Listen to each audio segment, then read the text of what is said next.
The ESPN College Game Day host who will be in Atlanta is with us now on the Pepsi hotline. Rece Davis is there. Hello, Rece. How are you today? I'm doing great. How are you guys? Doing wonderful. Thanks a lot. Such a weird narrative for you guys to show up for a game Alabama is in when they are an underdog, and it's hard to find people that even think they can win the game. It is unusual. It's been a long time since they've been an underdog this big, and they've also had, I think there have been 4 times in the last, since '08, I guess, that they've been an underdog like this, and they've won 4 of the games outright, and all 4 of them, I think, and 2 of them were against Georgia, and 2 of them were, or maybe 3 of them were in Atlanta. So, they have a little history on their side, but the precious present, as people like to say, I think makes it a tough looking matchup, because what you've seen from the Alabama offensive line in the last few games, it seems like a very unfavorable situation against that great Georgia defensive line. But maybe on the flip side, Will Anderson is a human game plan wrecker. So, maybe that's going to make it a situation where Alabama can find a way to stay in the fight. If Kirby's going to win his first national championship, still a lot of work to do. 3 big games, SEC championship, semifinal, national championship. But when you go back the last 3 years, we're talking about some of the greatest teams we've seen in the history of college football, from 18 Clemson, 19 LSU, and 20 Bama. If Georgia does close this out, would you put them in that group? No, I would not. And I would also argue that along with that you could include 18 Alabama and 19 Alabama as well. I mean, those were really, really good teams. I know 19 lost 2 games, but prior to Tua's injury, there was only one team that could have beaten LSU, and it was Alabama. And I would say the same about 18 Clemson. So you've had generational type teams the last few years, and while this Georgia defense is a generational defense, now they stack up with 2011 Alabama, with 2016 Alabama, which I know didn't win the championship. That was still an elite defense in the modern era, I mean. But the offense, while good, is not that. And I think because of that, I wouldn't quite put them in that category.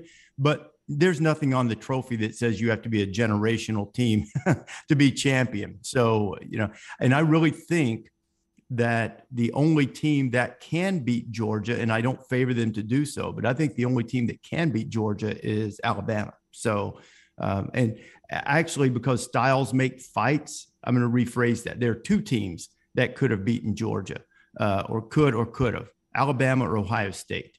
I don't think Michigan's style matches up well with Georgia. Sort of like the Michigan State Ohio State game, and then the Michigan Ohio State game.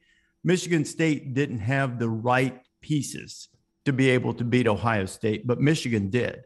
So I sort of think it's like that. Michigan is a better overall team than Ohio State, but Ohio State has the tools that would have given Georgia a lot of problems. And I sort of think that really Alabama is the only team that stands in Georgia's way of a national championship, absent, some type of meltdown game where you have a bunch of turnovers or breakdowns in special teams.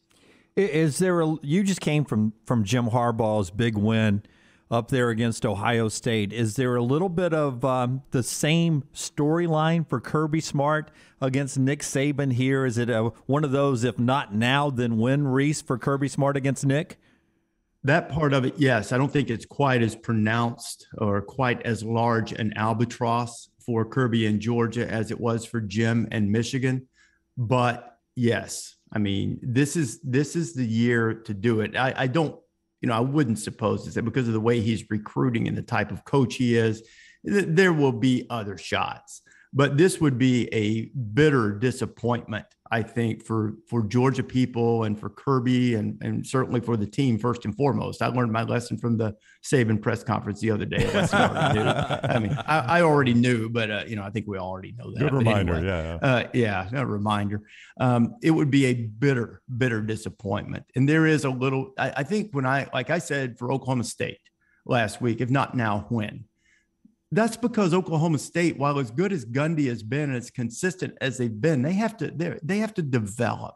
They don't reload, and they've got a ton of super seniors on that great Cowboy defense. And it was set up. You got to do it now or else you're going to cycle back down. Georgia's not going to cycle back down, but certainly it would be viewed as a gargantuan missed opportunity if they don't win it all. ESPN's Rece Davis is with us on the Pepsi Hotline. You'll see him from College Gameday on location there in Atlanta for the SEC Championship. You were talking about styles make fights. Did Michigan catch a break or not getting Iowa instead of Wisconsin? Which style do you think gives them more trouble? Well, they beat the dog mess out of Wisconsin when they played him the first time, so I don't think it really matters because both of those teams play like Michigan, and Iowa's got a really, really good defense. They've got an opportunistic secondary and really good players in the secondary, even though they've had some injuries there. I called their game against Iowa State earlier this year, but they can't score. And I just, I don't see how in the world they're going to score enough points to win the game. Michigan doesn't turn the ball over. They don't make mistakes. Cade McNamara, he threw a bad one against Ohio State the other day. And it was funny. I was standing in the end zone behind him. And as soon as he set up, you could do it. And I didn't care who won the game, but I was like, no. And because you could see the interception coming, but that's been rare. And Iowa has feasted on guys that turn the ball over. Just ask Talia Tagovailoa. I mean, they wore him out with interceptions and turnovers. Michigan doesn't do that. And they've got I think the top two guys for the Heisman Trophy should be Will Anderson and Aiden Hutchinson at Michigan. Pick your order, depending on how they play this weekend. But, Aiden Hutchinson is also strong. He's a great pass rusher, but he's good against the run. Ojabo, the other end, David Ojabo, is also good against the run. And they're both great pass rushers. So I just don't see how Iowa, absent some type of meltdown or Michigan still basking in the euphoria of finally beating Ohio State and just not being ready to play. I don't really see how Michigan stumbles here. When Jim Harbaugh took this program over in 2015, I think most people believed it was going to be an elite program year in, year out. In 2016, they were close. Ironically, it was Iowa that beat them on a last-second field goal in an upset that probably kept them away from the Big Ten championship game and maybe getting to a 14 playoff. But now that they're so close, why did it take Jim Harbaugh so long? That's a great question. And, the thing is last week, I sort of started thinking about the comparison between he and John Cooper. So I had my standout researcher, Marissa Dowling, help me break down some numbers on that. It's uncanny. Jim's been great near great against everybody not named Ohio State. And so they certainly had a rough season last year, and they've had some, several iterations of what they want to do on offense. And I think they've really settled on something. A good mix right now. And Josh Gaddis, I think, has really done a nice job as their offensive coordinator. And it's allowed them to establish an identity. And I think before they were really stubborn and trying to play that Stanford-style bully ball, and you can't really do that in the Big Ten because Iowa and Wisconsin and certainly Ohio State are not going to be bullied. I mean, you may beat them, but you're not going to just hit them in the mouth and make them back up, like a lot of teams did against Jim Stanford teams.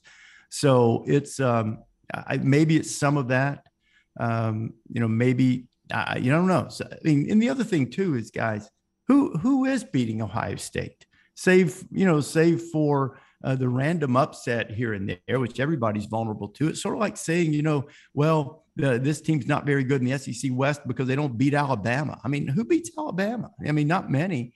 And that's sort of the same way for Jim and Ohio State. Ohio State is elite, NFL churning talent out year after year. And just because he didn't beat them, I don't think it means he wasn't a good coach. But certainly there have been, quirks and oddities and things like that they seem to have gotten a handle on. And I don't know. I mean, it's really hard to say why it's taken this long for them to get to this level. But you rightly point out they stop Ohio State, which a call that will be disputed forever. If they get the benefit of the doubt on that call, JT Barrett 4th down play in overtime, they win that game and they go on and they probably go to the playoff that year. So it's it's been close, but now they've got the opportunity right in front of them. Just Just don't step into the empty elevator shaft. I know your love for this sport, and I love you drinking coffee too. This is awesome. It's like we're sitting around a morning show on local access television. I like this. I like this. Yeah, yeah. But can we ask you, where did your books go behind you? Yeah.